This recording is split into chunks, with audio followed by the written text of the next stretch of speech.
This is a diesel mechanical direct fuel injector.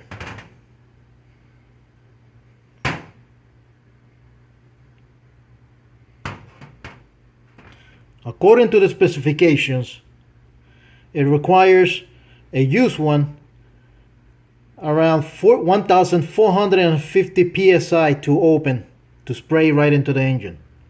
A new one, 1,900 psi, give or take 75 psi.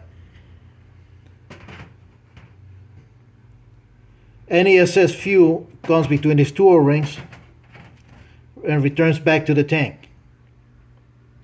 It has a spring loaded, it has differential pressure with the meter amount of fuel from the fuel injector pump. That's how it decides to give more speed or less speed to the engine.